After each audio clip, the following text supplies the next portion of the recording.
Sekarang kita punya ada himpunan A dan B. Himpunan A ini mempunyai anggota Nanda, Iwan, Dika, Tias. Sedangkan himpunan B itu mempunyai anggota rambut keriting, badan tinggi, kulit kuning. Nah, kita akan menghubungkan himpunan A dengan himpunan B dengan hubungan ciri-ciri. Misalnya, Nanda ciri-cirinya rambutnya keriting. Iwan ciri-cirinya badannya tinggi. Iwan juga mempunyai kulit kuning. Dika rambutnya keriting. Dika kulitnya kuning. Dan Tias badannya tinggi. Nah, sekarang kita akan membuat diagram panah untuk menunjukkan hubungan antara himpunan A dan himpunan B. Seperti biasa, kita buat dulu di sini himpunan A. Kemudian di sini ada himpunan B. Kita kasih nama A, B.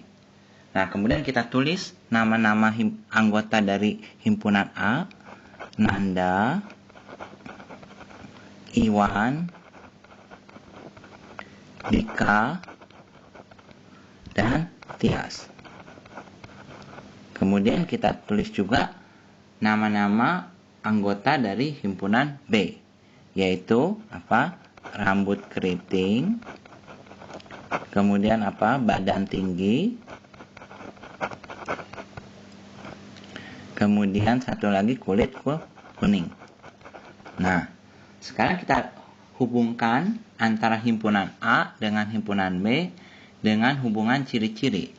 Nanda rambut keriting, kita kasih panah dari Nanda ke keriting. Kemudian Iwan badan tinggi, kita lihat panahnya Iwan tinggi. Kemudian Iwan kulitnya kuning, kita buat panah Iwan ke kuning. Kemudian Dika rambut keriting, kita arahkan Dika ke keriting. Kemudian Dika kulitnya kuning. Nah, kita arahkan panah dari Dika ke kuning. Kemudian Tias badannya tinggi, kita arahkan Tias ke badan tinggi. Nah, ini diagram panahnya. Nah, kemudian di samping diagram panah sebenarnya ada lagi cara lain untuk menunjukkan hubungan antara himpunan A dan himpunan B. Diagram ini disebut diagram kartesius. Nah, bentuknya adalah terdiri dari sumbu horizontal dan sumbu vertikal. Ini diagram kartesius. Nah, pada sumbu horizontal ini kita namakan misalnya himpunan A. Sedangkan pada yang vertikal ini kita sebut himpunan B. Nah, kita buat titik-titik di sini yang menunjukkan, jadi di sini anggota dari himpunan A, Nanda, kemudian Iwan di titik sini, kemudian di sini Dika, dan lalu Tias. Kemudian di atas sini kita buat anggota dari himpunan B, keriting, kemudian di sini tinggi, lalu di sini kuning. Nah, setelah itu kita tarik garis dari Nanda ke garis vertikal.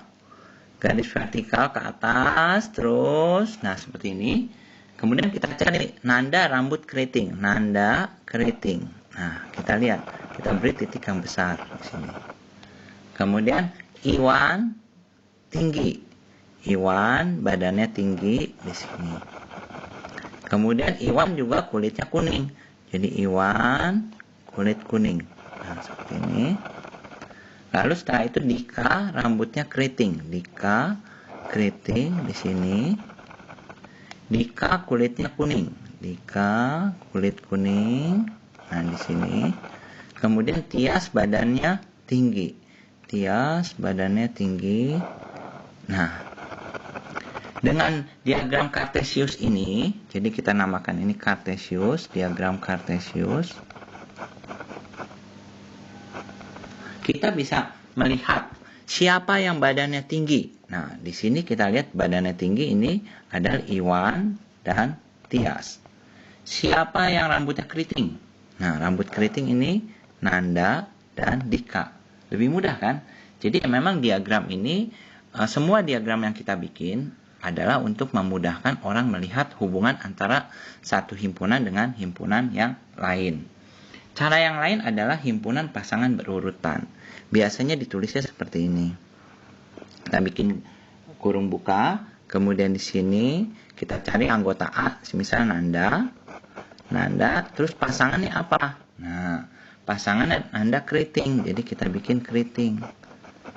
Di sini kemudian kita buat lagi, lalu anggota berikutnya Iwan. Iwan ini pasangannya apa? Pasangannya dia badannya tinggi, jadi Iwan tinggi. Kemudian Iwan juga apa? Kulitnya kuning, kita bikin Iwan. Kemudian kuning, itu kulit kuning. Lalu kita lihat lagi apa lagi? Dika apa? Keriting. Dika keriting. Kemudian apa lagi? Dika kulitnya kuning. Kuning. Kemudian apa lagi? Coba. Satu lagi Tias. Tias apa? Badannya tinggi. Nah, begini. Kemudian kita tutup kurawal. Nah, ini adalah himpunan pasangan berurutan yang menunjukkan hubungan antara himpunan A dan himpunan B. Jadi ada 3 nih untuk merepresentasikan atau menunjukkan hubungan antara satu himpunan dengan himpunan yang lain.